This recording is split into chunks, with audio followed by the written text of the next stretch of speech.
What if you found like a highly detailed technical manual for building flying machines complete with radar, invisibility cloaks, and highly specific pilot diets? But it was written in Sanskrit, claimed to be thousands of years old, and was just entirely dictated by a man sitting in a trance. I mean, it sounds exactly like the setup for an incredible science fiction novel. But, you were describing a very real, very physical book that actually exists. Right. It's called the Vymanika Shastra, which roughly translates to the science of aeronautics.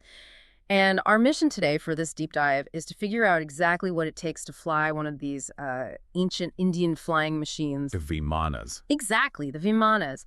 We are working primarily from the 1973 English translation by Josyer, along with this deeply critical preface written by the archivist John Bruno Hare. It's a fascinating combination of sources.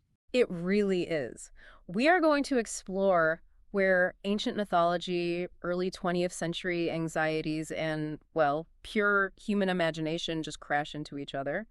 We're covering everything from mastering 32 magical secrets of aerial warfare to why a text describing anti-gravity flight cares so deeply about a pilot's seasonal fiber intake. Because it really, really cares about the fiber. It does. Okay, let's unpack this. We really have to start with the physical book itself, because to understand the mechanics of these machines, you first need to understand the incredibly strange origin of the manual. Yeah, the backstory is wild. Right, because when you hear about an ancient Sanskrit manuscript detailing flying saucers, your mind naturally goes to, some secret archaeological dig in a Himalayan cave or something. Which is exactly what John Bruno Hare, the archivist who wrote the preface for our source text, initially thought. He admitted his first reaction to hearing about this book was just total skepticism. Oh, absolutely. He actually compared it to the Necronomicon, the famous fictional book of magic created by H.P. Lovecraft that, only exists as an urban myth.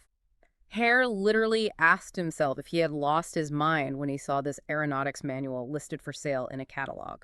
And when Hare finally secured a first edition of that 1973 publication by G.R. Josyer, it did not look like the holy grail of ancient mysteries. No, not at all. He said it looked like a defective vintage U.S. high school yearbook. That description is so perfect. Right. The binding was askew, it was frustratingly hard to open, printed on this cheap browning paper, and it was bound in this cheerful pink silk. Milk. Yeah, with a photocopied illustration just glued haphazardly to the front cover.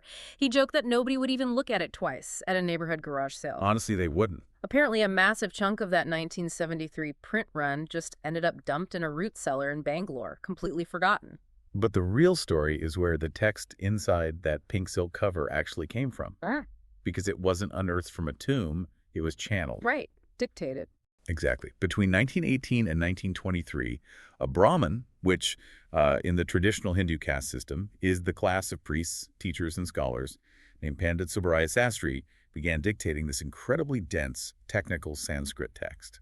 And he claimed he wasn't making it up, but rather receiving the knowledge telepathically from the ancient Vedic sage Maharshi Bharadwaja, as well as pulling technical specs from other historical figures mentioned in, like, ancient Hindu epics. And to give this some context for you, in those actual ancient Hindu epics, like the Ramayana and the Mahabharata Vimanas, are a very established concept. They're everywhere in the mythology. Right. They are treated as physical, manufactured flying machines, often used as weapons of war by the gods, or to ferry nobility across the skies of India. They aren't just, magical metaphors. They're described as roaring, gleaming chariots of the air. They hold a very tangible place in the cultural imagination, but the text Sastry dictated goes far beyond mythological poetry. Way beyond. It attempts to provide the actual nuts and bolts engineering of those mythological machines. But, I have to push back here, though. Okay, go for it. If someone in the late 1910s dictates a highly technical manual, attributes it to an ancient sage, and there is absolutely zero physical manuscript prior to 1918, isn't this just an elaborate hoax? That's the natural conclusion, sure. Right. Because if I sit down today and write a 100-page book on the engineering of nuclear submarines in biblical Hebrew and attribute it to Moses, people would just call me a fraud. Why treat this any differently? Well, what's fascinating here is that it is not a hoax in the traditional sense of a forgery. How do you mean? A hoax usually tries to pass off a newly created physical document as an ancient artifact, like, forging an old map on tea-stained parchment. But Sastry never claimed he found an ancient scroll. Oh, that's true. He was open about the trance. Exactly.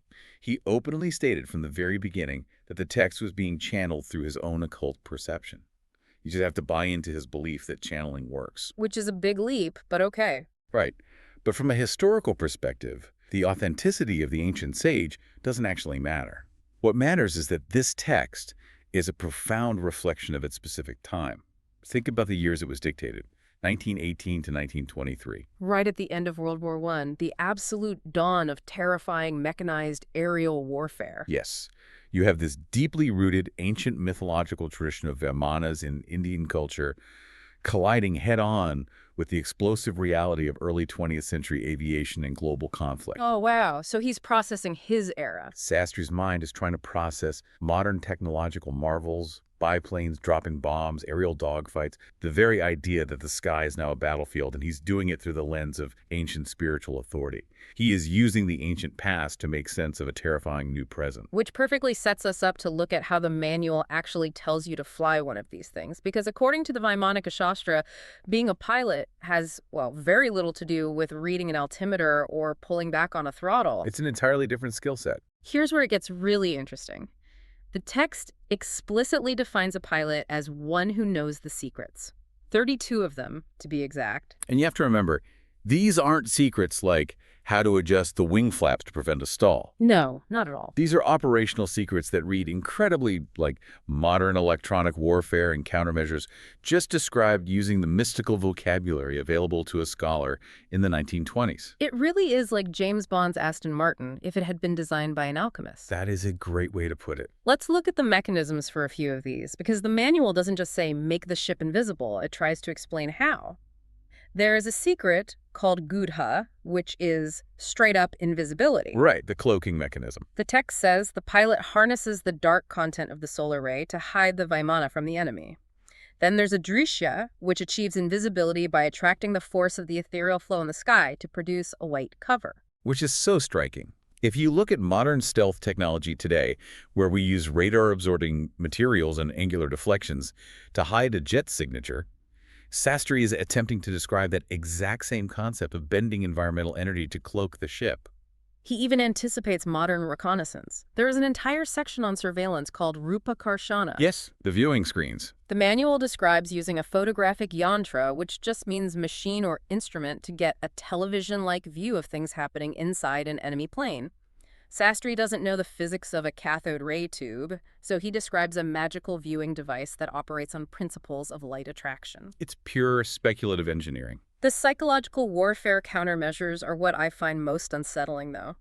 The secrets of Rupa Karana and Rupatara. The shape-shifting ones. Yeah. If you are flying into battle, the manual says you can use the 30-second kind of smoke, smear some specific charged oils on a distorting mirror, and project an image that makes your ship look like a terrifying lion, tiger, rhinoceros, or a giant serpent. Just massive holographic animals in the sky. Exactly. The goal is to utterly panic the enemy forces before you even fire a weapon. And for night operations, the text describes Tara, where the pilot uses a specific mirror system to project a starry sky from the hull of the ship, perfectly blending into the background. Like active camouflage. Precisely. Or Paroksha, where the pilot uses a force attraction mirror to emit a paralyzing halo. Instead of just saying it's magic, the text implies a mechanism where concentrated light or energy is bounced off this mirror to scramble the enemy's senses and knock out their aircraft. That's basically an EMP. It is essentially how modern infrared countermeasures work to confuse the guidance systems of heat-seeking missiles today. They even have a countermeasure for when you crash into different atmospheric streams and the ship catches fire. It's called Langhana. The manual says you merge the electric force and the air force into the life center of the Vimana, flip a switch, and the ship leaps into safety. Just flip a switch. Just flip a switch. Sastry is clearly envisioning an emergency ejection or a hyper-evasive maneuver system. That is the crucial pattern to notice across all 32 suprits. Sastry conceptualizes the effects of highly advanced technology perfectly. He envisions stealth, radar, surveillance screens, psychological warfare, and EMPs. But he doesn't have the science to back it up. Right, because he didn't have the physics or engineering vocabulary to explain the mechanics of a closed-circuit television or radar-absorbent plating. He replaced those unknown mechanics with mystical operations. He uses incantations, elemental forces, light manipulation, and magic mirrors to achieve the exact same operational results that a modern fighter jet would. So the ship fights like a wizard's dream. But then, almost immediately, the manual pivots to the most incredibly mundane, granular details of keeping the pilot alive in the cockpit. It's quite a tonal shift. It really is. We go from shape-shifting tiger planes to, well, what to pack for lunch. The transition feels jarring to a modern reader, but it makes perfect sense within the logic of the text. Flying in the upper atmosphere is inherently dangerous, and the text recognizes that the environment is trying to kill you. Very true. It divides the sky into 5 distinct atmospheric regions containing over 5 million specific air routes, and pilots have to navigate around 5 deadly aerial whirlpools. And to be clear to you listening, these aren't just patches of bad turbulence. We are talking about whirlpools of raw energy, violent winds, intense solar rays, freezing cold currents, and straight-up collision whirlpools where different atmospheric pressures violently smash together. It's a chaotic environment. So to survive this incredibly hostile environment, the pilot needs a very specific wardrobe. The clothing changes by season to ward off 25 poisonous effects of the atmosphere that apparently drain blood and denude the body of fat. The manufacturing process for this flight suit is intense, and again, Sastry relies on alchemical principles to explain how it protects the pilot. The suit is made from silk, cotton, moss, animal hair, and mica. Mica, like the mineral. Yes, and mica is fascinating here because it's a naturally occurring mineral known for its incredible thermal and electrical insulation properties. Oh, that makes sense. The raw materials have to be washed in mica-saturated water, spun into yarn, and then soaked in a very specific mixture of oils from linseed, basil, and mustard. And you can't forget the furnace. They have to boil this fabric in a turtle-shaped furnace with yellow ochre, tamarind, and something called Yanakshara salt. But, I mean, why a turtle-shaped furnace? That points directly to ancient Ayurvedic and alchemical practices. Ayurveda is the traditional Indian system of medicine and holistic healing, which views the entire universe and the human body as an interconnected system of elements. Okay, so the shape matters. In Indian alchemy, the shape of the crucible or furnace dictates how the heat is distributed. A turtle shape implies a slow, evenly distributed enclosing heat, which would theoretically allow the oils and minerals to deeply permeate the fabric without burning it. It's a very calculated scientific process, just operating on a completely different set of physical laws. The diet rules operate on those same Ayurvedic laws. I mean, imagine you are a pilot. You are dodging a solar whirlpool. You are projecting a starry sky to hide from enemies and for lunch. Well, it depends on the season. Menu changes with the weather. In spring and summer, the text mandates a diet of buffalo milk and sheep flesh. Yeah. In the winter, goat's milk and sparrow meat. Very specific. Though it does politely note that Brahmin pilots who are traditionally vegetarian are allowed non-meat options. The manual even anticipates the logistical nightmare of carrying fresh sparrow meat on long journeys. Which brings us to the food pills. The manual provides detailed instructions for extracting the essence of 56 different edible roots, 16 types of bulbs, and 32 fruits, including various specific grasses and shrubs. You basically make a super supplement. Yeah, you cook them all down, mix them with sweets and ghee, and create nutritious food balls or vitamin pills for the crew to eat in flight. So, looking at all of this, why does a text that relies on magic mirrors to explain stealth capabilities and mystical energy to explain gravity care so deeply about the pilot's fiber intake and seasonal wardrobe? If we connect this to the bigger picture, it shows a deeply holistic worldview that is fundamentally different from how we approach technology today. In Western aviation manuals, especially from the early 20th century, the machine is machine. Right, it's just hardware. It is an inert piece of metal, and the man is just the operator pulling levers. In a Boeing 747, if the pilot has a cold, or if he ate a bad sandwich for lunch, the plane's engines still function perfectly. The machine doesn't care about the man's biology. But the Vimana does. Exactly. This ancient Indian perspective views the pilot and the Vimana as a single, integrated, organic system.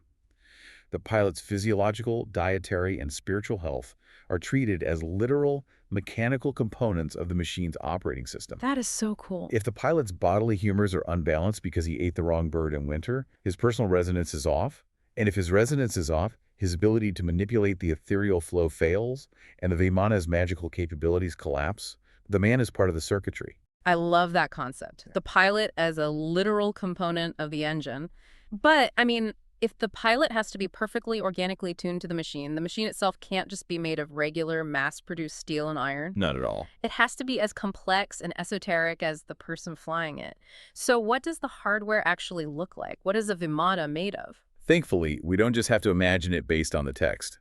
In 1923, the author Pandit Subbaraya Sastry actually commissioned a local draftsman to create technical illustrations based on his channeled descriptions. I am looking at these drawings right now, and if you are picturing a sleek, aerodynamic, modern UFO or a cool metallic flying saucer, you need to completely erase that from your mind. They are definitely not sleek. John Bruno Hare describes these drawings perfectly. He calls them brutalist wedding cakes. It's so accurate. They are so absurdly unaerodynamic. They have these tall, incredibly ornate minarets sticking out the top, massive flapping ornithopter wings, and these dinky little propellers strapped to the sides. It looks exactly like what a person in the 1920s thought a fantasy flying machine should look like, infused with a heavy, temple-like Indian architectural twist. The aesthetics are wild, but the text itself isn't terribly concerned with aerodynamics or lift. There's almost no exposition on the physical theory of aviation. Instead, it focuses obsessively on metallurgy. The craft is made up of 31 specific parts. You've got your energy-attracting mirrors, your poison gas tubes, your folding yantras. But to build these, you need metals that don't exist on our periodic table. Right, mystical alloys. Sastry knew that flying at high speeds through solar whirlpools would generate immense friction. So the manual says you need 16 specific heat-absorbing metals. They have names like Ushnamvara and Varaha. And to create these advanced alloys, you don't just melt iron and carbon in a blast furnace. You have to mix 3 root metals, named Soma, Saundalika, and Morthwika, with borax in incredibly specific mathematical proportions. Very precise. For example, a ratio of 10 to 5 to 8 mixed with exactly 1/3 borax. But the purification process is where Sastry's knowledge of Ayurvedic medicine completely takes over the engineering. To purify these fictional metals, you don't use modern industrial solvents. No, you use herbs. The manual instructs you to boil the metals in wild licorice, castor oil, and the juices of citron and rose apple. And some of the other systems require ingredients that sound straight out of a witch's cauldron. Oh, they really do. Monkey skin, eagle bones, and sea foam. You boil them in furnaces shaped like frogs or turtles to achieve that perfect alchemical heat. It's as if Jules Verne tried to build a spaceship using a holistic cookbook. This raises an important question about the nature of the text itself, and it reveals the absolute limits of the channeled imagination. The author, sitting there in the early 1920s, could vividly imagine the need for heat-resistant alloys. Because airplanes are getting faster. Right. He intuitively knew that to fly at incredible speeds, a machine would require complex, unbreakable, lightweight materials. But he didn't know the words titanium or carbon fiber. Lacking the vocabulary and the concepts of modern material science, his mind simply filled in the blanks with the language he did know. He knew the metal needed to be purified to withstand extreme heat, so his mental framework provided the most potent purifying agents he was aware of: medicinal roots, specific animal parts, and complex oils used in traditional healing. That makes total sense. He is trying to build a future technology using the building blocks of the ancient past. So what does this all mean? When you look at the Vymanika Shastra, you aren't looking at a functional blueprint for an anti-gravity ship. You aren't even looking at an authentic 10,000-year-old manuscript that proves ancient aliens visited Earth. As disappointing as that might be to some. What you are looking at is a beautiful, obsessive, almost frantic masterpiece of human imagination. It is a bridge spanning the ancient magical myths of the Hindu epics and the terrifying, awe-inspiring dawn of modern aviation. It really is a time capsule. It proves that humans were dreaming of the stars and obsessing over the exact nutritional value of the snacks we'd eat on the way there, long, long before we actually had the technology to reach them. It does leave you with something profound to consider, though. We look back at this 1920s text and smile at how the author used the spiritual, Ayurvedic, and alchemical language of his era to envision the future of flight. Yeah, it seems quaint to us. But it makes you wonder how much of our current speculative science, our theories about dark matter, warp drive, string theory, and quantum consciousness is just the alchemy of our own time. Oh, wow. What deeply accepted theoretical physics of today are waiting to look like beautiful, misguided poetry to the humans of the 22nd century. That is a completely mind-bending thought to leave off on. We are all just trying to write the manual for the future using the limited vocabulary of the present. Thank you so much for joining us on this deep dive into the source material. It has been a wild ride through the sky. Keep your eyes on the skies, keep your minds open, and we will catch you next time.